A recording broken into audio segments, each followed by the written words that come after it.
So we get the lasting remarks from each player, each coach, even the higher-ups to the general manager and the owners. And now we're here. And there's some things that I heard that I ain't like. Let's talk about it.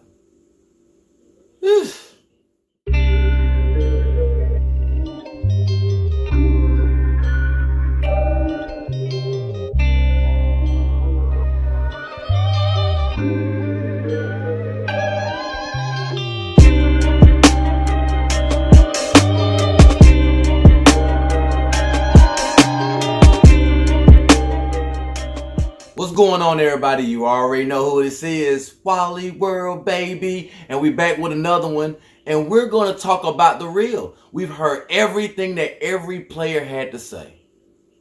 Everybody from starters all the way to the bench, all the way down to the coaching staff, even the general manager and Rob Pelinka. Well, we heard Rob Pelinka more so about getting rid of a coach that we already knew 24 hours before. But let's get to what I heard and did not like. Even though we know that the ownership is being ran like the Dallas Cowboys. So having said that, I want me some glory hole. Yes, the Dallas Cowboys, the mom and pop shop where no one can really say anything or do anything without their discretion. Yeah, that organization. That's what it seemed like it's turned into, but we're not going to do that because we're not going to put that on us. Now, this is what I did not like. If you really rewind back, did Frank Vogel really get fired fairly? Now, we've already talked about how it looked for the organization to do it 24 hours before, but we forgot about certain things. A lot of us want this new coach, and we've seen the candidates. Now, Nick Nurse has added himself in as a potential, even though he's still playing in the playoffs. That's not even a guarantee. Doc Rivers, playoffs. Quinn, playoffs. Playoffs? Don't talk about it. Playoffs? You kidding me? Playoffs? And we're sitting there outside the playoffs hoping that something happens to these organizations.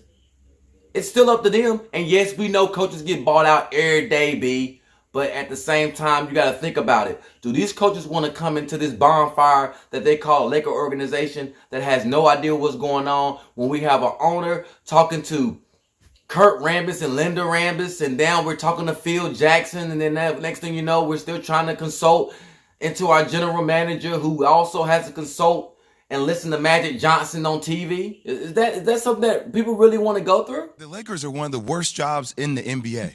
Okay. It has one of the poorest cultures in the NBA. You just told me that they just won a championship 19 months ago. They did. And let me tell you what's happened since then. So Ty Lue turns down a job because they want to control who's on his staff. That is a problem. Jason Kidd, a guy who was on. At the time they did.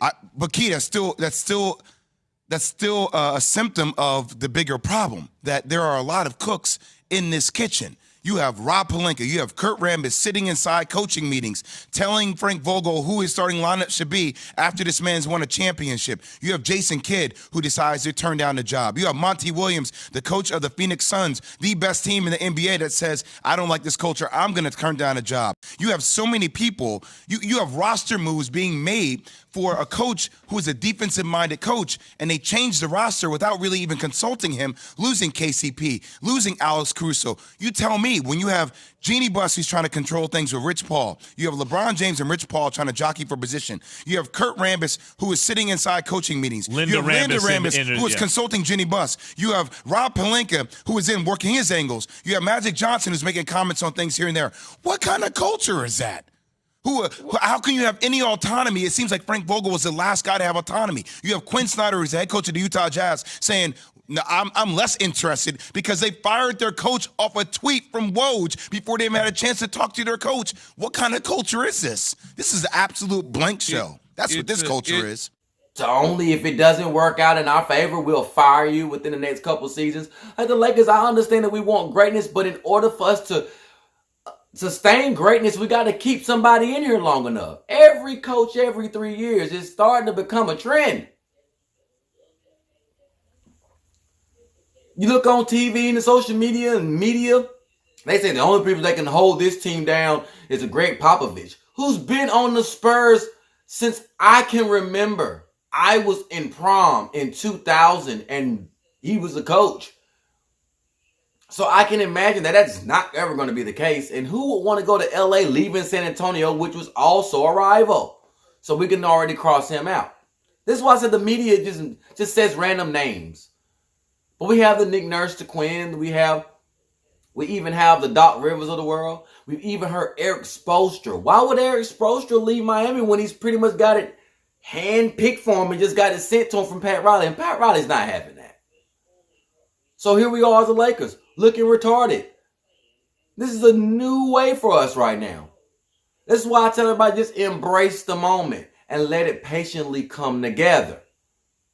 Rob Pelinka got some explaining to do. He got a lot of work to do on this roster.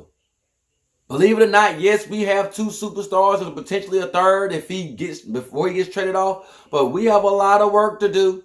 And a lot of the work that we have to do is literally telling our starters, hey, you got to change your game up.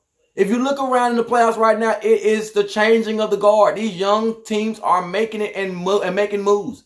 Minnesota beat the Clippers. Who would have knew? That's the problem right there. That's the problem. These young teams now are playing basketball, and they're playing it at a style that some of our older vets are not capable of doing or not trying to do. But this is what I like. I knew that Russell Westbrook was not treated properly into this organization and into this offense. It just doesn't work for him. But what I did not like from him is completely throwing his coach under the bus when his coach literally let him play and start for 76 or 77 games of the season. You never kick a man when they're down.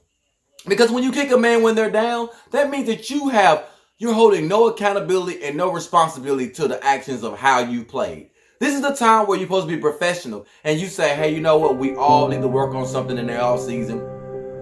I'm willing to do whatever it takes, no matter what coach comes in here, because we have let the Laker organization and Laker fans down, and we are promising that we will do whatever it takes to be on our best game when the next season comes. Those are things you say. And anytime that a question is being asked by a coach that's already that you know has been fired, you don't even answer it. This was like the time for Russell Westbrook to finally say, I want to stick it to him even harder. Pause. That's not a good look.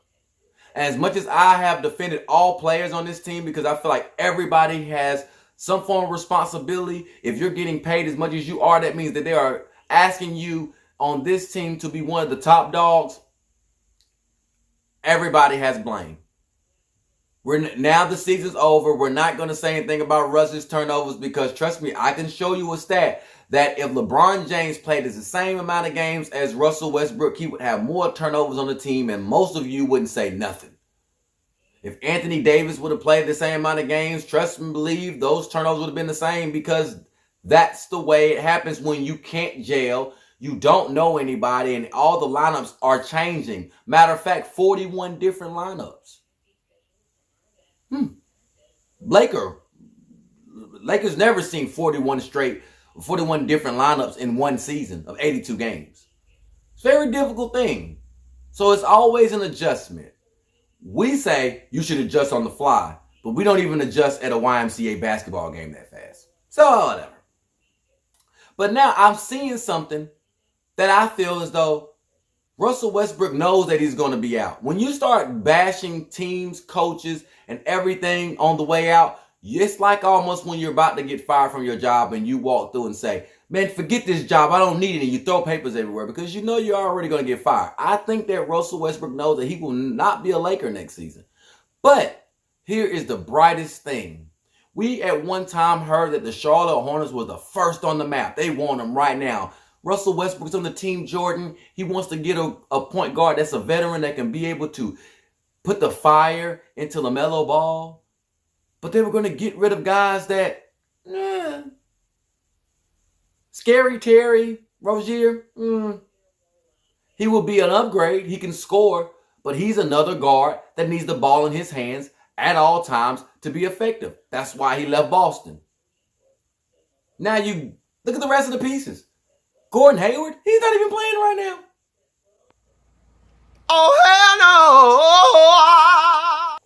We need no more injury bug people on a team. Anthony Davis is enough right now. Trust me. Bringing in a Gordon Hayward is a no-no. You could potentially have both guys out at the time you really need them in the last year of LeBron James. No. Healthy Gordon would have been okay. Injured Gordon, no. And I said then that he never would be the same since the fall and injury that he had when he was playing with Boston. And ironically, LeBron James was the one that tried to block the dunk. I said he would never be the same. It's shown. And to have a guy in a PJ Washington who's pretty much almost close to being a bust, and trust me, I'm in North Carolina. I know he's almost this close from being a bust. The best thing he's ever did was, we're not going to discuss that. And even he failed with that. So, I don't even need him to come over here to be any added piece. Even though he's younger, but he's not going to make any noise. Wenyen Gabriel is doing the same thing he would do. And even if you switched it out and got a Mason Plumlee, it wouldn't matter. I think his days are kind of past due too. And he wouldn't be no more than a Tristan Thompson on any other squad. But, Lakers, we might have something. Something that might really make us smile. If the Indiana Pacers, who's trying to get into the Russell Westbrook sweepstakes, it's like the sun came over the clouds. Oh man, that is heaven sent. That they are thinking, potentially, adding Buddy Hield, who we've been wanting the whole season, and a Malcolm Brogdon, a point guard that's almost a 50-40-90 guy. Oh, that plays defense. Added just to get Russ and a potential third player named later, even though we will have to get rid of our first round pick. I say do it. Do it. Now, I know I'm a person that's not great on giving up picks and messing up your future, but our future's already screwed at this point. We won't see a pick in 2025, and we only have one more first round pick in 2027. It shows how bad we are. But if you look at what you're going to get for the long haul, you have a Buddy Hield who understands how to be a guard, understands the allure, and is a follower of Kobe Bryant. You have a Malcolm Brogdon that's a point guard that's still young, that's just a quiet guy that gets the job done. Anthony Davis. Oh, man. LeBron James, you can now add you a center in, and you can do that however you want to.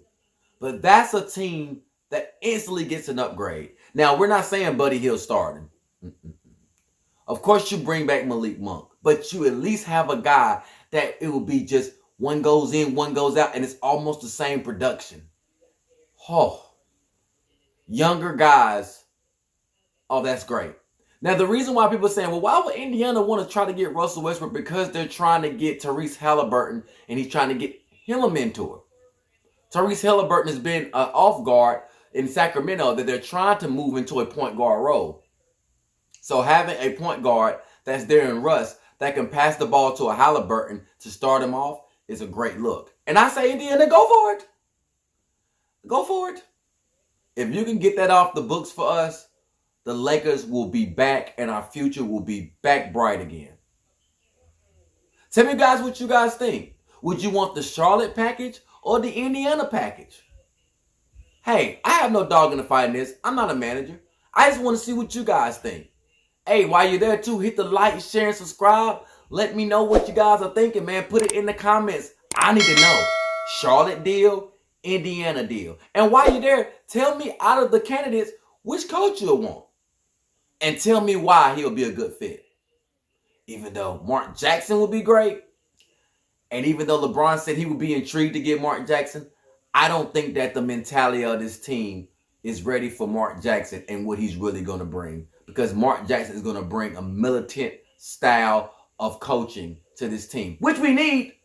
But in the mentality of these guys in this era, I just don't see it. But let me know. And on that note, LaLa Laker out. Give me my theme music.